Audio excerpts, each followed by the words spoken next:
माँ, मुझे माफ़ कर दो। कावेरी, कावेरी। बाहर से आती आवाज़ ने उसे नींद से झकझोर दिया। इतनी भरी तपती दोपहर में भला कौन आया है? आंखों पर चश्मा चढ़ाकर कावेरी जी ने दरवाज़ा खोला तो देखा सामने पड़ोसन केसरी थी, जो उनकी सहेली है। अब कहाँ आग लग गई जो ऐसी दोपहर में खबर फैलाने आ गई। सोने भी नहीं देती। वो बनावटी गुस्से में बोली, अरे तुझे एक चटपटी बात बतानी थी तो मुझसे सब्र नहीं हुआ। सोचा बता दूं तो पेट को आराम आएगा। वो अधीरता से बोली, हाँ बता दे, पर अंदर तो आ जा। उन्होंने फिर दरवाज़ा बंद कर लिया। ले पानी तो पी ले। अरे पानी नहीं पीना है। तुझे पता है धनिया काकी का बेटा उन्हें शहर ले जाने आया है। कह रहा था माँ का इलाज करवाऊंगा और अब माँ उसी के पास रहेगी। आखिर काकी का इंतजार खत्म हुआ। काका के जाने के बाद अकेली पड़ गई थी। शहर जाने को तैयार नहीं थी। अब ऐसी भी क्या नाक रखना। वैसे भी बुढ़ापे में बहू बेटे ही पास रहना चाहिए। कैसे भी हो 2 समय का खाना तो मिल ही जाएगा। अब देख लो, आखिर शहर जाना ही पड़ गया। तू भी साथ चल, हम दोनों काकी से मिल लेते हैं ताकि उन्हें देख ले। फिर उम्र भी हो गई है, जाने कब तक जिंदा रहेगी या नहीं। गांव तो वापस लौटकर नहीं आएगी। केसरी देवी लगातार बोले जा रही थी। कावेरी सुन रही थी पर उनके चेहरे पर कोई भाव नहीं थे। वो केसरी देवी के साथ धनिया काकी से मिलने पहुंच गई। उन्हें विदा करते समय आंखें नम थी पर खुशी थी। इस बुढ़ापे में वो अपने बेटे बहू के साथ में रह लेंगी। हर एक की किस्मत में बेटा बहू होते हुए भी बेटे का सुख नहीं होता है। घर आकर वो बेजान सी हो गई थी। वो भी चाहती थी इस विधवा माँ को उसका बेटा आकर ले जाए, पर उन्हें तो किस्मत ने जो अकेलापन दिया है उसे सहन करना है। अपने अकेलेपन से वो बहुत दुखी रहती थी। आखिर एक इंसान का काम ही कितना होता है। खाने पीने की छोड़ो, अकेले इंसान की तो जीने की ही इच्छा खत्म हो जाती है। क्या सुबह और क्या रात, हर पल भारी लगता है। जब वो ब्याह होकर आई थी बड़ी ही चुलबुली थी। सजने संवरने का बड़ा शौक था। अपने पति के लिए ही नहीं खुद के लिए भी सस्ती थी। एक बार उनका पति शहर फसल बेचने गया। 2 दिन में आने को कहकर गया, पर उस शाम को भी वो तैयार हो गई।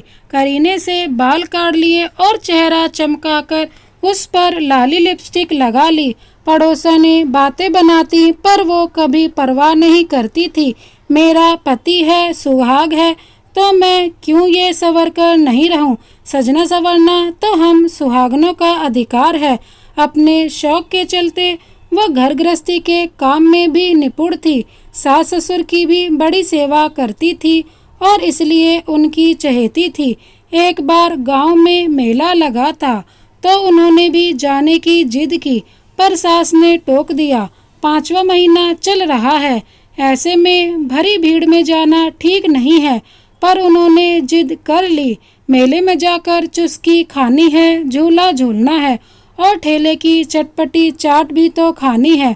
फटाफट सारा काम निपटा कर बैठ गई। फिर सास को हाँ करनी ही पड़ी। बच्चों की तरह खिलखिलाकर अपने पति रामचरण के साथ मेले में पहुंची।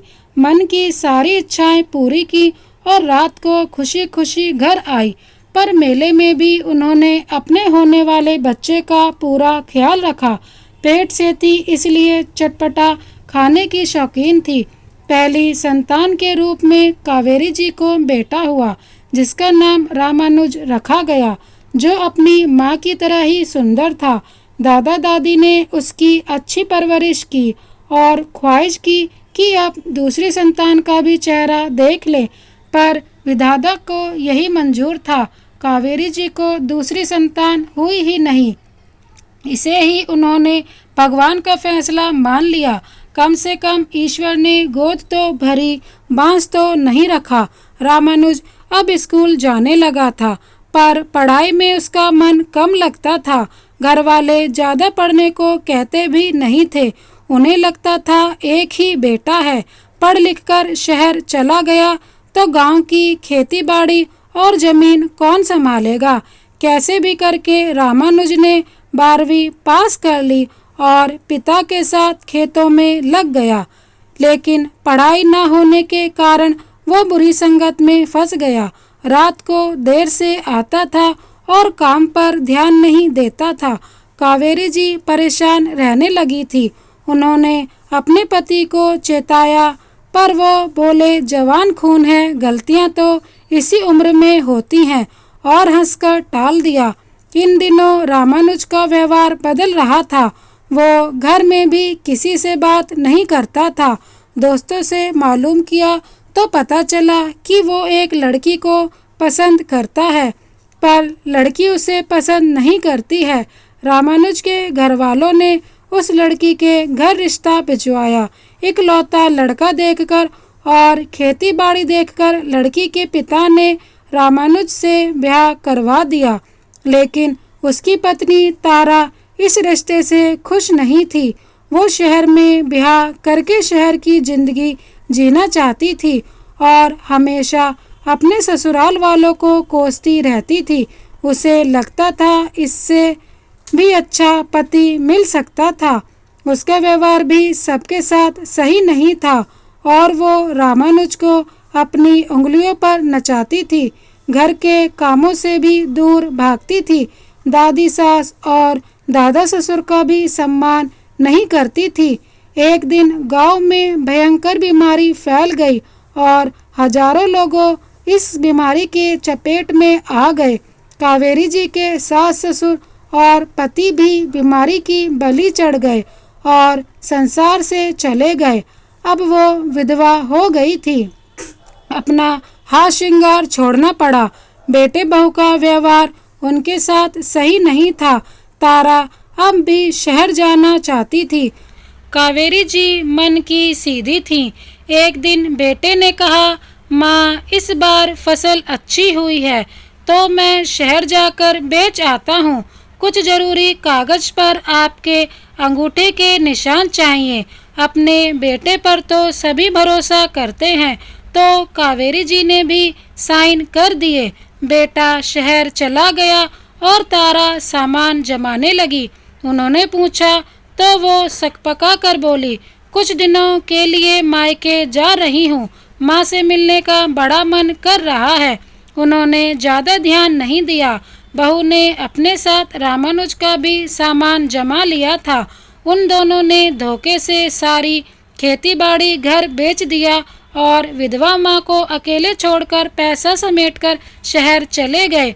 2 दिन तक रामानुज शहर से वापस नहीं आया तो उन्हें चिंता हुई और कुछ देर बाद ही 2 लोग घर आ गए और घर खाली करने को कहा।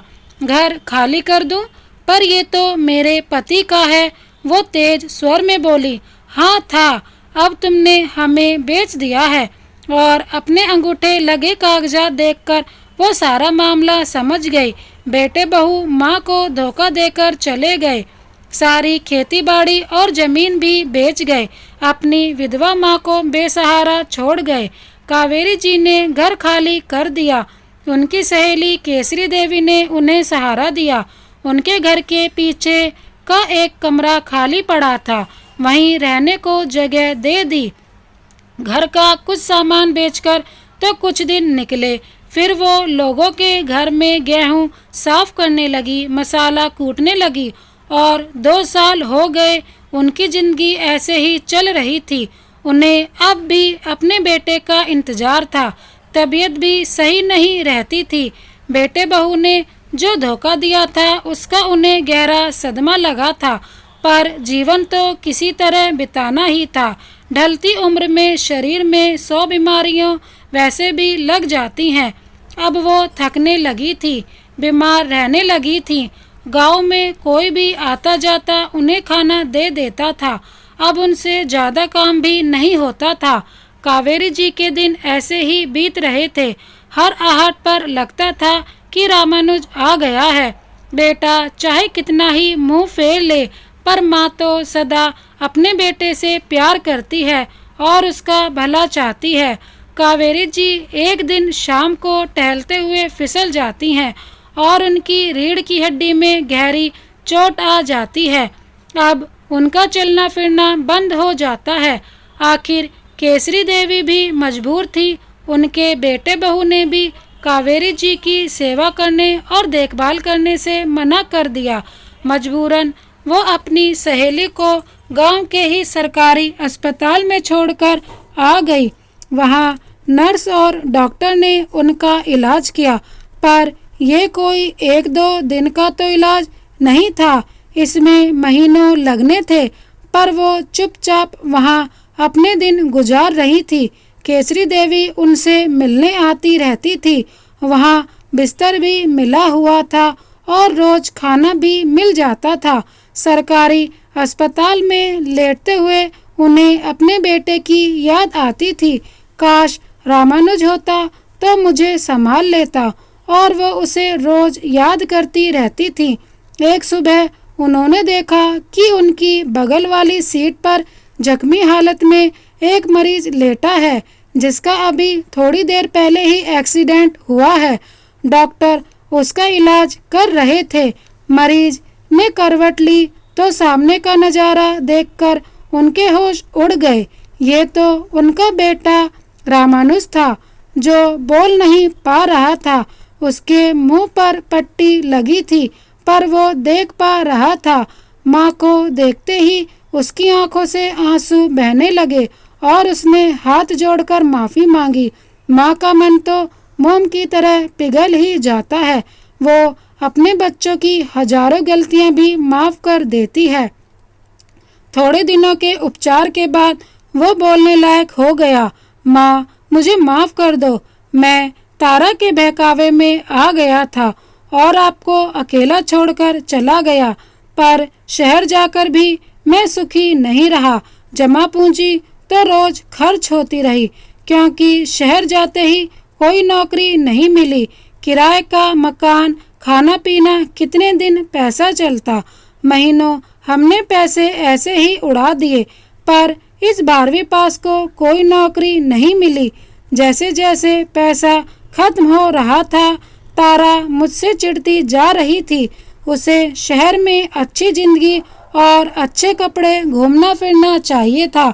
मैं उसकी इच्छाएं पूरी नहीं कर पा रहा था। मैंने होटल में वेटर की नौकरी की, पर मुझे इतनी अच्छी पगार नहीं मिलती थी, तो तारा अब मुझसे खिंची खिंची रहने लगी थी। मैं उसके बहकावे में आकर रातों रात लाखों की जायदाद कौड़ियों के भाव बेच गया था। मैंने अपनी माँ का दिल दुखाया तो मैं कैसे खुश रह पाता। हमारी रोज लड़ाई होने लगी और एक दिन वो हमारे ही पड़ोसी के साथ में भाग गई। मैं लुटा पिटा सा रह गया। कुछ समझ नहीं आ रहा था क्या करूं। गांव भी किस मुंह से वापस आता। परेशान सा मंदिर में बैठा था। पुजारी जी ने मेरी कहानी सुनी और बोले, माँ के पास चला जा, माँ तो माफ़ ही कर देती है। तेरे सारी परेशानियाँ दूर हो जाएंगी। गांव में पैर रखा ही था कि तेज रफ्तार ट्रक टक्कर मार गया। गांव वाले उठाकर यहाँ अस्पताल में ले आए। माँ, आपका ही आशीर्वाद और प्रार्थनाएं थी कि मैं जिंदा बच गया। अब मैं आ गया हूँ। मैं सब दुख दूर कर दूंगा। आपके कुछ दिनों में रामानुज ठीक हो गया। उसने गांव के ही किसी सेठ के यहाँ नौकरी कर ली और कावेरी जी को कमरे में वापस ले आया। केसरी देवी को भी उसने धन्यवाद कहा, जिन्होंने उसकी माँ को इतने दिनों तक संभाला। कुछ महीनों तक वो दोनों वहीं पर रहे। फिर रामानुज ने किराए पर कमरा ले लिया और माँ को वहाँ ले आया। वो भी कुछ महीनों में फिर से चलने लगी। बेटे के आने से उनका चेहरा भी खिला रहता था, पर बहू की कमी खलती थी। रामानुज अब सुधर गया था। उसका व्यवहार अच्छा हो गया था। उसने पैसा जमा करके अपना घर वापस खरीद लिया और वो अच्छा कमाने लगा था। तो केसरी देवी ने अपनी छोटी बेटी के लिए रामानुज को पसंद कर लिया। उन्होंने कावेरी से कहा, सुबह का भूला अगर शाम को घर आए तो उसे भूला नहीं कहते हैं। तारा के वापस आने की कोई उम्मीद नहीं थी। रामानुज और शोभा का विवाह हो गया। आज एक विधवा माँ, सब दर्द दूर हो गए। उसे उसका बेटा भी वापस मिल गया और सुघड़ बहू भी घर आ गई थी। शोभा और रामानुज ने मिलकर कावेरी जी की बरसों तक सेवा की और उन्हें खुश रखा। दोस्तों, अपनी माँ को धोखा और दुख देने वाला कभी सुखी नहीं रह सकता है। माँ की सेवा करिए, उनका आशीर्वाद आपको हर संकट से बचा ही लेता है। इस कहानी को अंत तक देखने के लिए धन्यवाद। ये कहानी आपको कैसी लगी कमेंट बॉक्स में ज़रूर बताएं। इसी तरह की कहानी देखने के लिए हमारे चैनल को सब्सक्राइब कर बेल आइकन को प्रेस कर दीजिए। Thank you so much. Vande Mataram.